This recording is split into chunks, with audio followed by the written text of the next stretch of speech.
let's jump into your process. Whenever you're making a book, or what's the process like for you when you're like, okay, this is an arc, this is a single issue. How do you come to kind of Well, be? it varies. It depends on if it's something creator-owned, if it's something corporate comics. It just depends.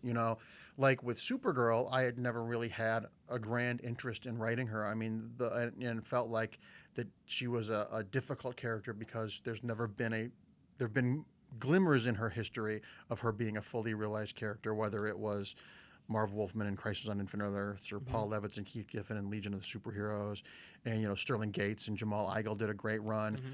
And trying to find out what makes her tick. And Brian's whole concept for Superman was that Krypton exploded not by accident; it was an inside job. And I said, well, going with the metaphor of genocide, Clark is technically the grandson of a Holocaust survivor. She's a Holocaust survivor. She's actually older than Superman. She was just in stasis, so he aged past her. She's a science prodigy. I mean, I read every Supergirl story, so I was like, oh my God, there's so many. There's a salad bar of great things. So she actually says in the first issue, she says to Clark, she says, I have to go into space and find out if this destruction of Krypton story is true. And she says, for you, Krypton is theoretical. For me, every single person I know is dead. So she has trauma and some survivor guilt to get over. Absolutely. And that's not necessarily a navel-gazing, deep, dark, indie film version of it. There's a lot of joy, which is part of the reason why I wanted Krypto to be in there. But it's also a journey for her to find out her place in the universe, because I started exploring, superheroes. Fantasy always uses the metaphor of what in the real world. For her, trying to find comfort on Earth, is she betraying her parents who died? If a kid gets adopted, is he betraying his birth family? There's all these issues that work on this grand cosmic scale about a girl who gets her powers from sunlight and has a flying dog, but the humanity inside of it. And it's always, for me, what is the honest core in there? And that dovetailed with what Brian did. It helped him, it helped put a contrast to what Clark's view is, because Clark is like, I understand why you have to go, but I have to stay on Earth. Yeah. So it's just interesting to find these human interactions underneath the guise of all the big blowing up stuff and fancy special effects stuff. That's so true. It's so interesting. So when you go in and you're doing a run on Supergirl, you went back and read every issue of Supergirl you could find? Everything I could find.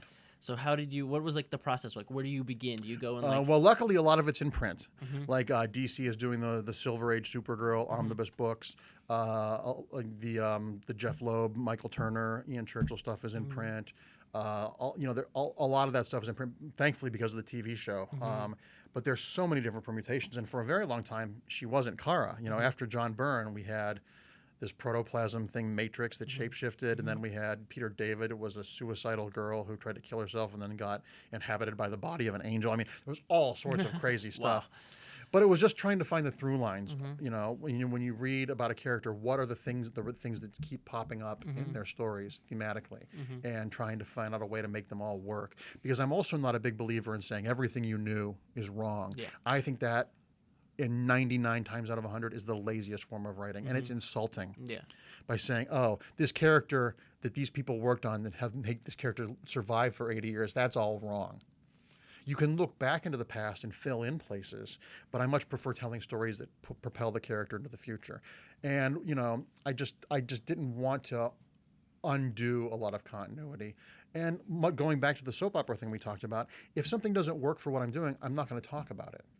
Because then you go down that rabbit hole of undoing and explaining, and what happened with Donna Troy after Crisis, or Hawkman, or just origin after origin after it's just they become stories about making stories, and it's just you lose interest. You're like, which one's the real one? Now I have to argue that it's like going to a car race and having someone explain to you how spark plugs work.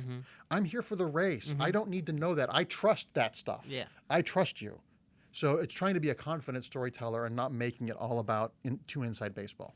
I love it. I mean, that's something that's so cool. Now, do you ever take into account like the fans of the TV show when you're writing, or is it? I hope they read the comic book, but I don't try to compete with a TV show.